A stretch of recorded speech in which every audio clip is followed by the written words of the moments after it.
The United States in a debt crisis. That's no secret. Our nation's deficit currently at more than $14 trillion. But can leaders on Capitol Hill meet in the middle to get that number down and protect your bottom line? Freshman Congressman Tim Griffin joins us now for a live interview, stopping by as you usually do. And it seems every time you're here, I know that's one of your priorities is reducing the federal spending, but it seems this issue has hit a fever pitch on the national scale. What are you saying now about the president's plan to bring down the deficit? Well, the president put his budget out in February, and under that plan, the debt would double in 5 years and triple in 10 years.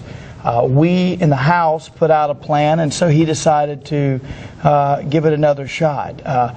My biggest problem with the president's plan is it doesn't do enough, and it moves too slow.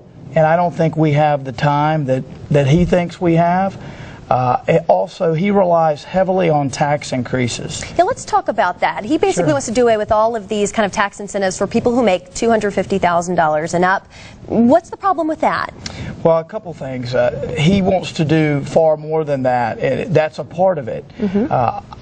First of all, they talk about, he talks about repealing or reinstating these cuts as if they're recent. Well, these have been the law for about 10 years.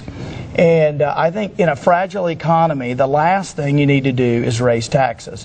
But I try to be very clear, having looked at the numbers, we don't have a revenue problem. We don't have a taxing problem.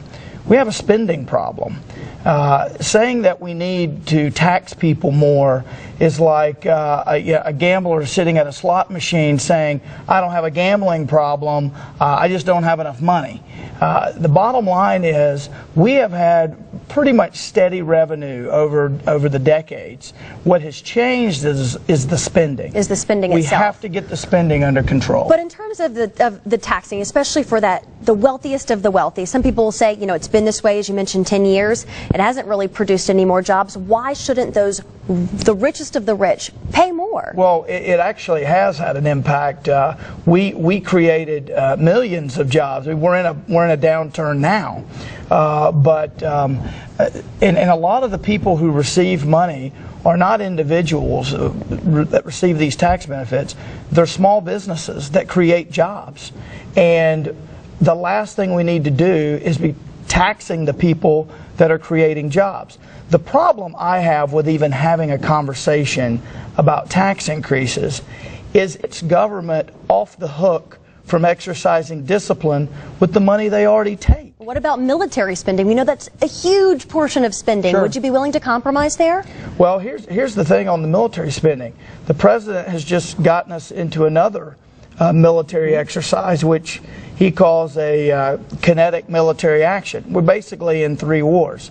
I don't want to do anything to hurt the troops that are there. But I will tell you, there's a lot of waste in the Pentagon, and I have led the fight to eliminate some of that. Some of you may have read about the F-35 fighter. There was a special engine project that I fought to kill, and that's about a $3 billion savings there. So we're going to have to look everywhere, but at the end of the day, I think it's important to emphasize we don't have a revenue problem. We have a spending problem. We know this is one of your top priorities, so we look forward to having you back as this process. We're going to keep hearing a lot about this in the coming months. Thank you. We hope to continue speaking with you, Congressman. Thank you.